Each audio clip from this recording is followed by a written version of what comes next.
आपली महाराष्ट्राची रेंज आहे 4000 ते 5000 फूट म्हणजे ॲव्हरेज.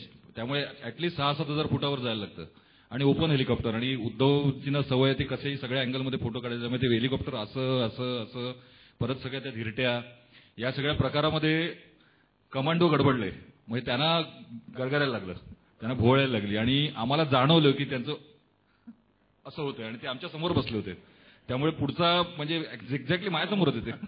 मी डायरेक्ट त्यात आवडीत होतो त्यांच्या. त्यामुळे आम्ही ताबडतोब डिसिजन घेतलं काहीतरी करून त्यांना उतरवा आणि यांना त्यांचं काय आतलं सगळं भडास बाहेर काढू द्या. आणि त्यांनी तसं केलं आणि तेव्हा मला कळलं की किती अवघड प्रकार आहे. जर कमांडोची कंडिशन होते तर सामान्य लोकांचं काय. अशा परिस्थितीत त्यांनी ही सगळी फोटोग्राफी केलेली आहे. आणि यांचं एक गंमत सांगतो, अतिशय अप्रतिम सेन्स ऑफ ह्युमर. आम्ही नाशिक साईडचे साल्हेरचे वगैरे किल्ले केले तेव्हा पावसाळी दिवस होते, त्यामुळे सगळे ढगात होतं. त्यामुळे ढगांचे डोंगरांचे माथे दिसत नव्हते. त्यामुळे आम्हाला बराच वेळ तो साल्हेर सापडला नाही. कारण जोपर्यंत डोंगराचे माथे दिसत नाही तोपर्यंत डोंगर कुठला ओळखणं कोणालाही शक्य नसतं. इनफॅक्ट आम्ही त्या साल्हेर भोवतीच धिरट्या घालून, नंतर आम्हाला कळलं की साल्हेर भोवतीच धिरट्या घालून मी परत गेलो होतो. पण आम्ही जेव्हा धिरट्या घालत होतो तेव्हा 2 तास संपत आले. एक सॉर्टी असते हेलिकॉप्टरच्या, प्रत्येक सॉर्टीला 2 तास असतात. त्या 2 तासात तुमचं डिझेल किंवा काय जे काय पेट्रोल जे काय गॅस असतो तो संपतो. तो तुम्हाला भरण्याकरता परत बेसवर यायला लागतं. तर आमचा बेस होता ओझर. ओझरहून हेलिकॉप्टर उडालं होतं. 2 तास आम्ही धिरट्या घालत होतो. आम्हाला काही दिसलं नाही, कळलंच नाही कुठला आहे तो. तर आमचे कॅप्टन महाजन म्हणाले, पायलट, उद्धव साहेब हे संपलंय, फ्युएल संपलंय, जाऊया का, ओझरला जाऊया का. तर इमिजिएट वाक्य होतं, हो चला आता काय सगळं नाहीतरी ओझरतच झालंय. अतिशय अप्रतिम सेन्स ऑफ ह्युमर. म्हणजे त्या परिस्थितीत सुद्धा आम्हाला हसू आलं. आणि आता आपण एरियल फोटोग्राफी बद्दल बोललो तर एक एरियल फोटोग्राफी मधलेच दुसरे नामचीन छायाचित्रकार गोपाळ बोधे हे काय म्हणतात बघूया. भारतामध्ये एरियल फोटोग्राफीची अत्यंत आवश्यकता आहे. कारण परदेशामध्ये अनेक लोक त्या राज्यांची त्या स्टेटची एरियल फोटोग्राफी करत असतात.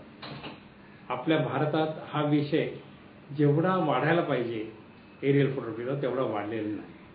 याची कारणं अनेक आहेत.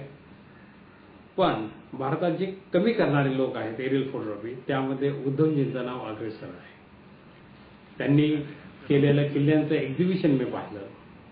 एक्झिबिशन पाहिल्यानंतर पहिला मनात जो विचार आला की हे किल्ले ही आपली संपत्ती आहे, ती संपत्ती वाचली पाहिजे आणि एरियल फोटोग्राफीच्या माध्यमातून लोकांपर्यंत ती पोहोचेल आणि किल्ले वाचतील याचा विश्वास मला वाटतो. ही फोटोग्राफी करताना अत्यंत धोकादायक फोटोग्राफी आहे. कारण हेलिकॉप्टरला दरवाजे नसतात, हेलिकॉप्टरचा आवाज होत असतो, वाऱ्याचं एअर प्रेशर असतं, यातून फोटोग्राफी करावं लागते. आणि ही फोटोग्राफी करताना मन अत्यंत स्थिर ठेवावं लागतं आणि एकाच वेळेला एकच विषय हाताळता येतो आणि त्यातून ही फोटोग्राफी उद्धवजी करतात हे कौतुकास्पद आहे. बोधे साहेब इकडे आलेले आहेत. बोधे साहेब धन्यवाद. पण मी सगळ्यांना सांगू इच्छितो की स्वतः बोधे साहेब अत्यंत उत्कृष्ट एरियल फोटोग्राफी करतात आणि त्यांची पुस्तकं सुद्धा फार सुंदर अप्रतिम पुस्तकं सगळ्यांसाठी उपलब्ध आहेत. आणि ते सुद्धा महाराष्ट्राचं हे जे काही वैभव आहे ते सर्वांसाठी त्यांनी मला वाटतं पहिल्यांदी महाराष्ट्राच्या चरणी तुम्ही दिलेले आहेत. क्या बात आहे. यामध्ये आता मी एक अजून महारथी फोटोग्राफर आणि आमचे कॉमन मित्र जगदीश माळी यांना स्टेजवर बोलावतो. ते एक स्टेजवर काय बद्दल येत नाही मला. जगदीश काय बोलेल माहिती नाही, ते आम्हाला कोणाला माहिती नाही. त्यामुळे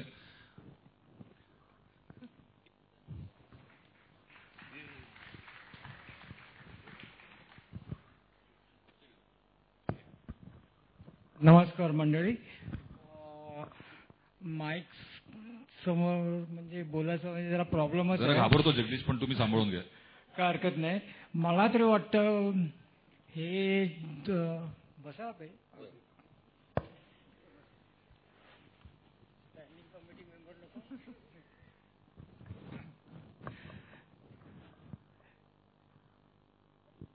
फोटोग्राफी जे करतात हे वेगळे दुनियातले, they are not a common human being. मला तरी वाटतंय उद्धवजी मागच्या जन्मी टार्झन असावे. डायरेक्ट टार्झन केलं. कारण नेहमी बघावं हे तुम्ही बघितलेलेच आहे, हे फक्त टार्झनलाच पॉसिबल आहे कारण मी एक ग्लॅमर फॅशन फोटोग्राफर आहे. एक मिनिट जगदीश, मी टार्झन होतो की नाही मला माहिती नाही, पण ह्या जन्माची तुलना केली तर हा जगदीश जास्त नशीबवान आहे. हो, हे मात्र खरं. कारण ह्याची मॉडेल्स आणि माझी मॉडेल्स, सांग आता कोणाचे फोटो काढले.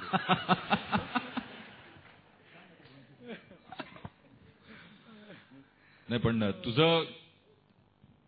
तुझ्याबद्दल आम्हाला हेवा वाटतोच, म्हणजे तू ज्या प्रकारची फोटोग्राफी करतो. कारण काय मी लेडीज स्पेशलिस्ट मला म्हणतात सगळे, त्यामुळे दोघांना जरा बरं मला एक सांग, आपण एक मध्ये फार सुंदर अल्बम केला होता. हो, तू डायरेक्ट केला होतास आणि ऍक्च्युली आदित्यने अतिशय सुंदर काही कवितेचा अल्बम म्हणजे त्याचं पुस्तक आलं, उद्धवजींचे चिरंजीव, आणि त्याच्यातलं एक गाणं आम्हाला फार आवडलं, खोज नावाचं गाणं होतं आणि त्याच्यावर अल्बम बनवला, तो डायरेक्ट केला जगदीशने. अप्रतिम अल्बम आहे. माझ्या मते तेवढं प्रॉपर त्याचं मार्केटिंग झालं नाही, पण आमचं अतिशय काय म्हणतात ते आम्हाला आवडलेलं अल्बम आहे. त्या दरम्यान तिथे सगळं प्रोसेसिंग सुरू होतं तेव्हा उद्धवजींनी जे काय त्याच्यात म्हणजे काय म्हणतात ते अगदी डिटेलमध्ये जाऊन काम केलं, तुला चांगलंच लक्षात येतं. तू त्याबद्दल काहीतरी सांग, तुला काय वाटलं की यांचं सेन्स फक्त स्टील फोटोग्राफीच नव्हे तर इव्हन कॅमेरावर काय आहे. नाही, आर्टिस्टिक मनुष्य आहे ना तो, he has to think from the art point of view.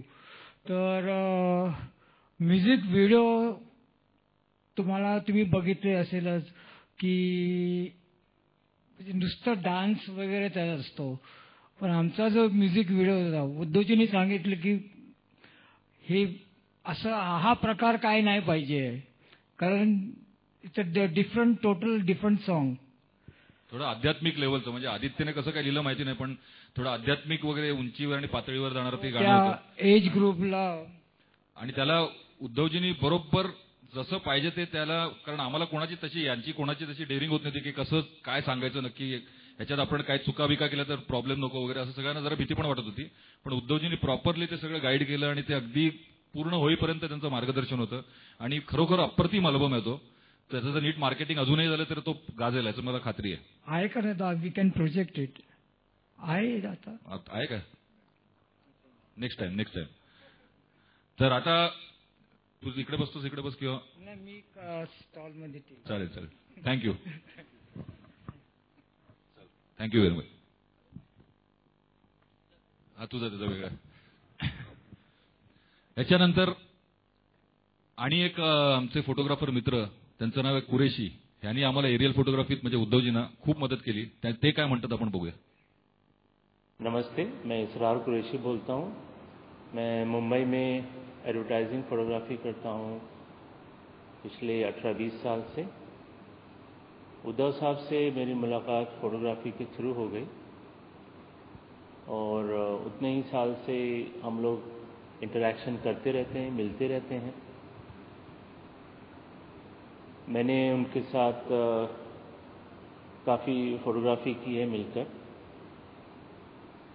एक ख़ास बात है उद्धव साहब के बारे में कहनी है कि जब भी वो साथ होते हैं कभी इस बात का एहसास नहीं दिलाते हैं कि वो इतने मशहूर आदमी हैं, पावरफुल आदमी हैं और हम उनके साथ हैं. वो हमको बहुत कंफर्टेबल रखते हैं और कभी ये एहसास होने नहीं देते हैं कि आप उनके साथ काम कर रहे हैं और आप बड़ा या छोटा ऐसा महसूस करें.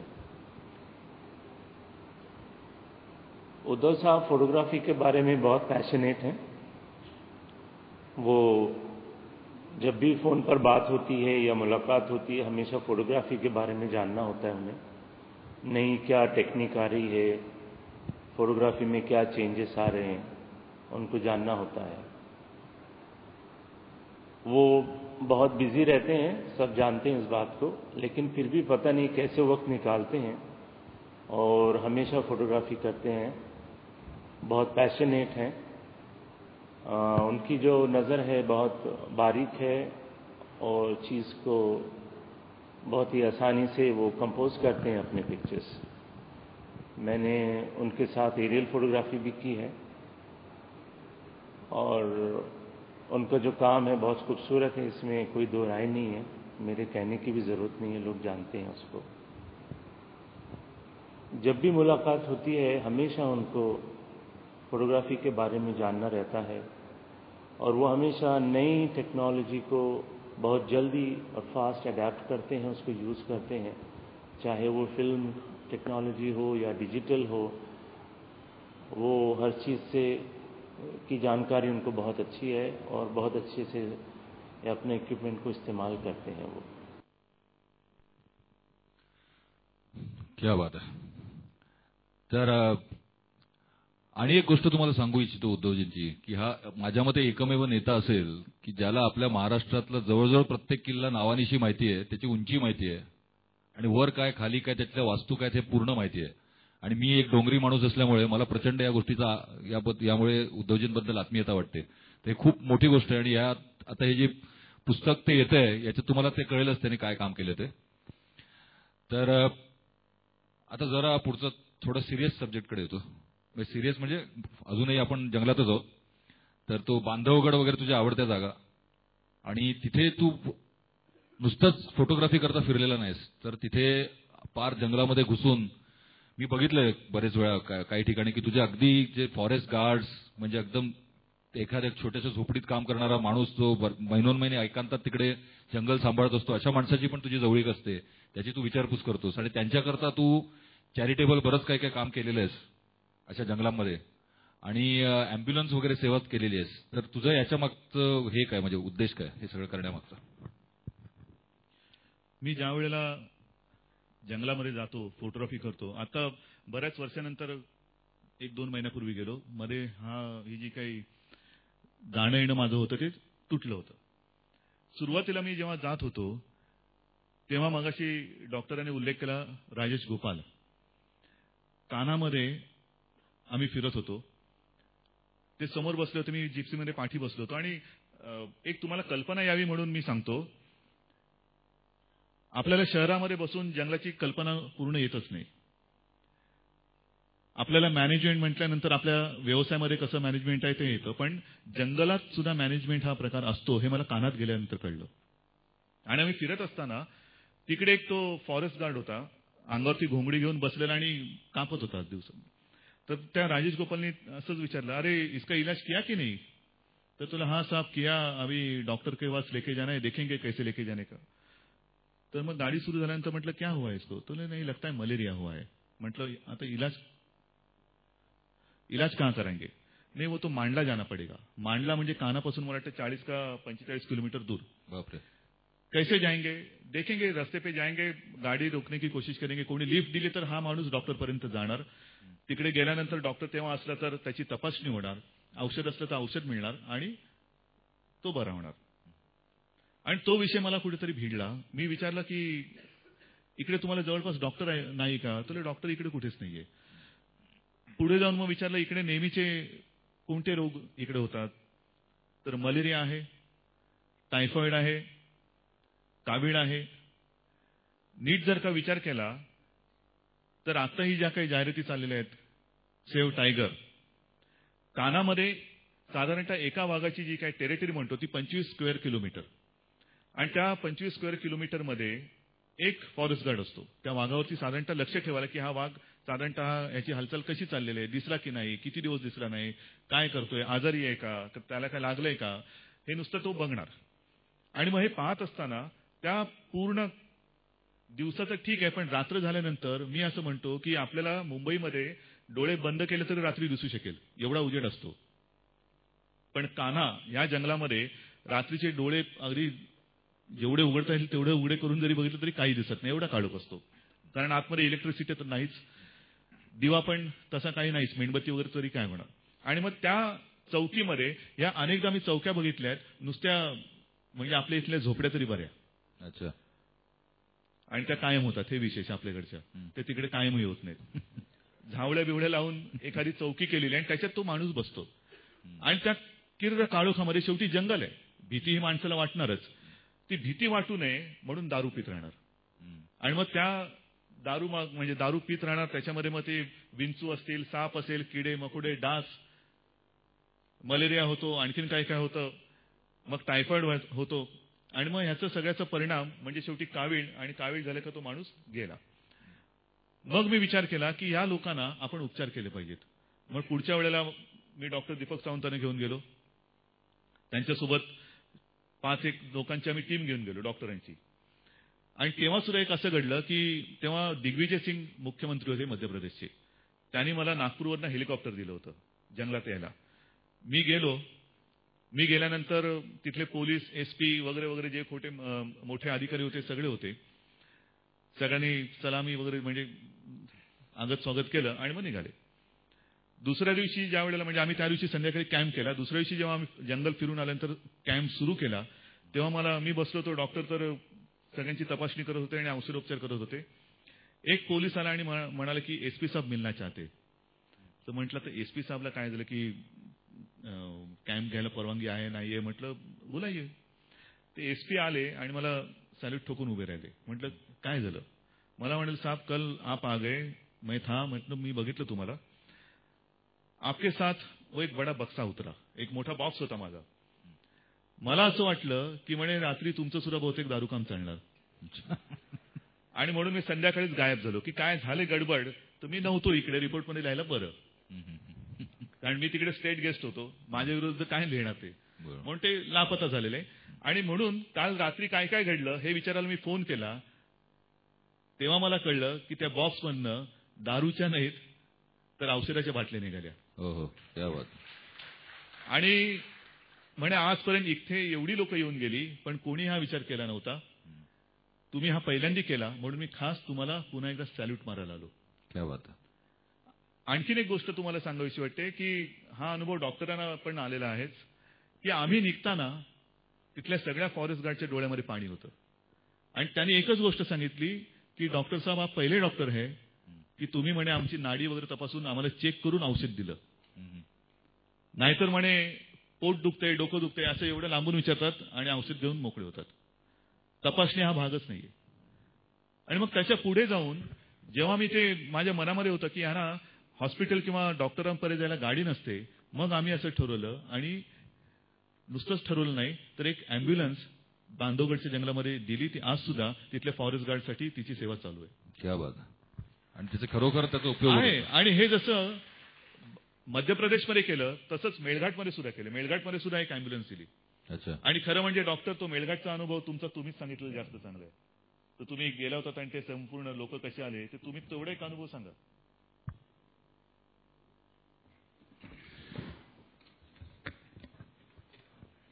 मेळघाटमध्ये साहेबांनी पाठवलं होतं. कुपोषणाचे बळी चालले होते. मी आणि आमचे जिल्हा प्रमुख सुधीर सूर्यवंशी दोघं जण 6-6:30च्या आसपास अशा एका गावातून निघत होतो. लाईट नव्हती गावामध्ये आणि समोरून जीपच्या लाईटच्या आमच्याकडे जी गाडी होती त्याच्या लाईटच्या प्रकाशामध्ये एवढं दिसत होतं की काही लोक चालत येत होती. 100-150 बायका, तेवढेच पुरुष, काखोटीला मारलेली लहान मुलं, हातात घेतलेली मुलं, अशी ती आली. जवळ आली. सुधीर सूर्यवंशी थोडेसे घाबरले. ते म्हणाले की हा रात्रीचा आदिवासी भागामध्ये एवढा मॉब चालून येतोय, आपलं काय चुकलं का. मी त्यांना म्हटलं थांबा बघूया काय म्हणतात ते. सगळे आजूबाजूचे आमच्या बरोबर जे होते ते आम्हाला जवळ असं कॉर्डन करून उभे राहिले आणि पुढे येत होता मॉब. मी म्हटलं आपणच पुढे जाऊया म्हणून आम्ही गेलो. एक बाई पुढे आली आणि तिने आपल्या हातात घेतलेलं मूल जे होतं 3-4 महिन्याचं मूल असेल तिने माझ्या पायावर ठेवलं आणि तिने सांगितलं आपके साहब को बोलना, म्हणजे उद्धव साहेबांना जाऊन सांगा तुम्ही, आपके साहब को बोलना कि अगर एम्बुलेंस आप यहां से लेके जाएंगे तो हमारी लाश यहां से जाएगी. त्यांचा काहीतरी गैरसमज झाला होता की आम्ही ती अँब्युलन्स घेऊन जायला आलो आहोत, ही अँब्युलन्स आम्ही कोणाकडे ते दुसऱ्याला देणार आहोत असा त्यांचा गैरसमज झाला होता. म्हटलं ऐसा क्यों आप कहते हैं. नहीं, ये बच्चा है ना, ये आपके साहब की बदौलत जिंदा है, नहीं तो ये कभी का मर जाता था. आणि खरोखरच तो प्रसंग असा होता की एक अँब्युलन्स काय 5-7 लाखाची 10 लाखाची अँब्युलन्स, पण त्यांनी शेकडो जीव कुपोषित बालकं वाचवली होती. ते केवळ उद्धव साहेबांच्या या दूरदृष्टीमुळे. एवढंच मला सांगायचं. धन्यवाद.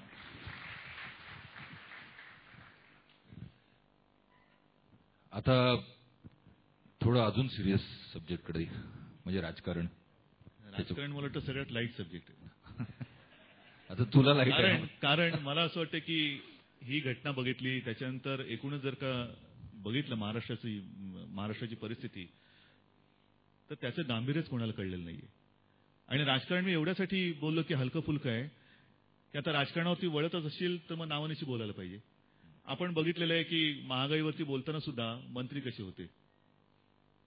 हे आपले सत्ताधारी जर का असे असतील तर लोकांच्या घरामध्ये दिवे कसे पेटणार. आता मला सांग की तू पण काही उपक्रम राबवलेस किंवा काय म्हणतात निवडणुकीच्या आधी. फॉर एक्झाम्पल मी मुंबईकर किंवा ULC किंवा चालतेवा आंदोलन किंवा कुपोषणाचे बळी, शेतकऱ्यांच्या आत्महत्या, याचा तेवढा पाहिजे तसा निवडणुकीच्या निकालांवर इफेक्ट का झाला नाही असं तुला वाटतं? याची कल्पना अजूनही थोडीशी अवघड आहे येणं. परंतु